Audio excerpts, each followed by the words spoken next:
কবিগুরু রবীন্দ্রনাথ ঠাকুরের ১৬৪তম জন্মদিবস দুদিন আগেই পালন করা হয়েছে সর্বত্রই। তারই রেশ ধরে রবিবার বৈকালে চন্দননগর স্ট্যান্ড রোডের ফরাসি মিউজিয়ামের সভাঘরে অমিত রায় ক্রিয়েশনের উদ্যোগে রবীন্দ্র জন্মোৎসবের আয়োজন করা হয়। প্রণমী তোমারে শিরোনামে কবি প্রণামে আবৃত্তি, পাঠ, সঙ্গীত পরিবেশনের সাথে ছিল পত্রিকা প্রকাশ এবং পুস্তক প্রকাশ। দক্ষিণবঙ্গ কবি সাহিত্য পরিষদের সহযোগিতায় কবি প্রণাম অনুষ্ঠানে ছিল শ্রদ্ধার ছোঁয়া। শহরের কবিরাও কবিতা পাঠে অংশ নেয়। এ প্রসঙ্গে অমিত রায় ক্রিয়েশনের সুদীপা বসু কি বলছেন শুনে নেব। হ্যাঁ, আজকের কর্মসূচি হচ্ছে আমরা মূলত 25শে বৈশাখ কবিগুরুর জন্মদিন আমরা সবাই জানি, সেটাই আমরা পালন করছি। আজকে 27শে বৈশাখ। 27শে বৈশাখ এই দিনটা আমরা কেন নির্বাচন করেছি? এই 27শে বৈশাখে এই চুঁচুড়া চন্দননগর শহরে যখন রবীন্দ্রনাথ ছিলেন, বেশ কিছুদিন এই চন্দননগরে উনি কাটিয়েছেন, তো সেটা আমরা সবাই জানি। সেখানে উনি ওনার জীবিতকালে এই চন্দননগরে বিরাট মহা সমারোহে মহা ধুমধাম করে কবিগুরুর জন্মদিন পালন করা হয়েছিল। তো সেই জন্য আমরা এই চন্দননগরের এই 27শে বৈশাখ তারিখটাকে আমরা বেছে নিলাম।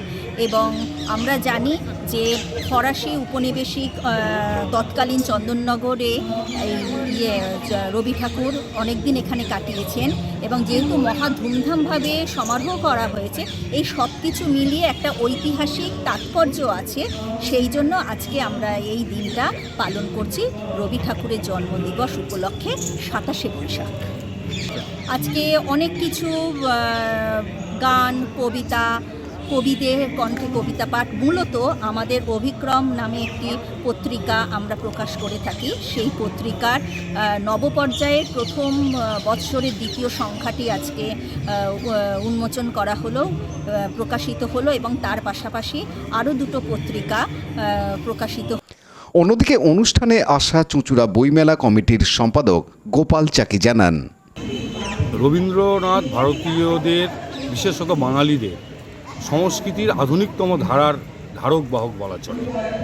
স্বাভাবিকভাবেই সারা বাংলা জুড়ে, বাংলার বাইরেও যেখানে যেখানে বাঙালি আছে, বাঙালি ছাড়াও রবীন্দ্রনাথকে নিয়ে এই চর্চা, রবীন্দ্র এই যাপন সর্বত্র চলে। এবং এক্ষেত্রে বাড়তি যেটা, সেটা হচ্ছে অমিত রে ক্রিয়েশন। অমিত রে ক্রিয়েশন আমাদের চুঁচুড়ায় তার অবস্থান হলেও আমাদের রাজ্যের বিভিন্ন প্রান্তে তারা হচ্ছে সাংস্কৃতিক বিভিন্ন কর্মকাণ্ড, হুগলি জেলা সঙ্গীত মেলা থেকে শুরু করে অজস্র এ ধরনের কর্মকাণ্ড তারা নিজেদেরকে জড়িয়ে রাখে। তারা এই আয়োজন আজকে এখানে করেছে। একই সঙ্গে অভিক্রম নামক যে পত্রিকাটি, যা বন্ধ হয়ে গেছিল, তার দ্বিতীয় সংখ্যাও আজকে এখানে প্রকাশিত হচ্ছে। একেবারে নিপাট একটি কাব্য সংখ্যা, তাও সকলে গ্রহণ করছেন। সামগ্রিক অনুষ্ঠানের আমরা শ্রোতা দর্শক হিসাবে অত্যন্ত আনন্দিত এ ধরনের একটি অনুষ্ঠান দেখতে পাই।